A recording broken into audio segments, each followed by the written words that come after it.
Olá! Para a gente entender de verdade a obra monumental de José Saramago, o nosso Nobel de Literatura, não basta só ler os livros. É preciso, antes de tudo, entender o homem.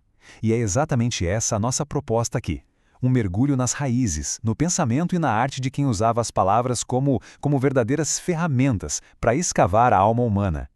E que jeito melhor de começar do que com as palavras do próprio Saramago, não é?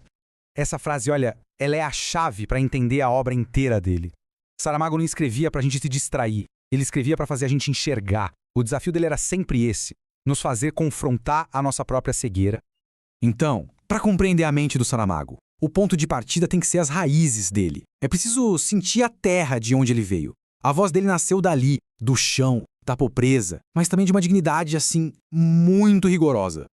E bem no centro desse universo estavam os avós, Jerônimo e Josefa. Para ele, eles não eram só família. Eram a personificação da própria terra, do humus, dos cheiros mais primitivos. Foram eles que apresentaram o mundo para ele e que formaram a sua bússola moral. A aldeia dele, Azínhaga, não era só um lugar no mapa. Era quase um estado de espírito, algo gravado nos sentidos.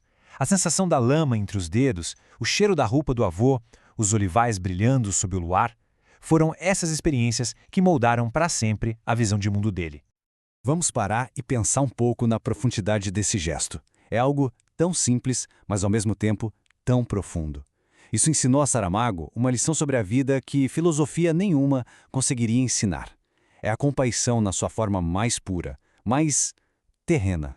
E toda essa base de compaixão e rigor moral não ficou na aldeia, não. Ela cresceu e se transformou num senso muito forte de responsabilidade coletiva, no dever de ser um cidadão ativo que questiona o mundo. Essa pergunta, de certa forma, assombrava o Saramago. E não era um julgamento, era mais uma interrogação cheia de compaixão. Ele via as falhas humanas, os fanatismos, a irracionalidade e se perguntava por que, com todo o potencial que temos, a bondade parece algo tão difícil.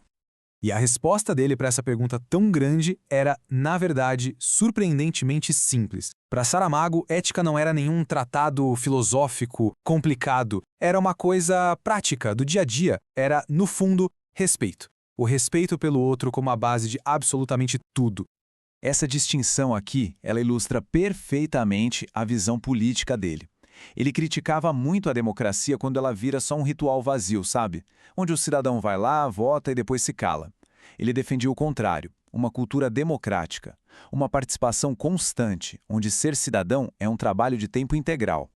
Mas então, como ele mesmo se definia politicamente? Ele criou esse termo único, comunismo hormonal. Não tinha a ver com ideologia de partido, mas com algo quase biológico. Uma predisposição natural para a justiça, um jeito de estar no mundo que ele dizia que não conseguia evitar. E é a partir daqui que a gente conecta esse dever de cidadão com a arte dele. Para o Saramago, escrever não era fugir da realidade. Pelo contrário, era a principal ferramenta que ele tinha para interferir nela, para cinzelar a consciência.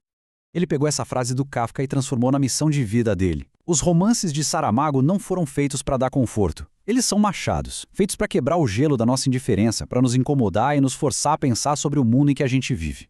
Parece contraditório, né? Um gigante da literatura dizer uma coisa dessas. Mas o ponto dele era o seguinte: para Saramago, o papel de cidadão sempre vinha antes do papel de escritor. A literatura só tinha valor se estivesse a serviço da vida, da reflexão e, quem sabe, da mudança. E o estilo dele, bom, é inconfundível. Ele escrevia como quem conta uma história em voz alta, sabe? Com aquelas frases que fluem como um rio, misturando a voz dos personagens com a do narrador. Era um jeito de mostrar que, no fim das contas, tudo está conectado. Finalmente, a gente chega ao ponto mais alto do pensamento dele. As reflexões sobre a vida, a morte, a condição humana. É aqui que o olhar dele se torna totalmente universal. Ele sempre desconfiava da palavra felicidade. Achava egoísta. O que ele buscava era harmonia.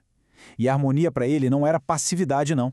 Era estar em paz com a própria consciência, o que, no caso dele, incluía o direito e o dever de se indignar e de lutar contra a injustiça. Saramago era um materialista convicto. Ele não tinha muita paciência para especulações sobre o além. Para ele, a urgência estava aqui e agora. A nossa responsabilidade é com esta vida, com as pessoas que estão aqui e com os problemas que a gente enfrenta neste mundo. Muita gente o chamava de pessimista, mas ele sempre corrigia. O olhar dele não era uma disposição pessoal, mas uma resposta racional ao mundo que ele via como objetivamente terrível. E reconhecer que o mundo é péssimo era, para ele, o único ponto de partida possível para tentar mudar alguma coisa. E a gente termina com uma provocação, bem no estilo Saramago. Ele acreditava que somos feitos das palavras que usamos. Então a questão que fica no ar é, se olharmos para nós, para a nossa sociedade, que palavras é que nos definem de verdade hoje em dia?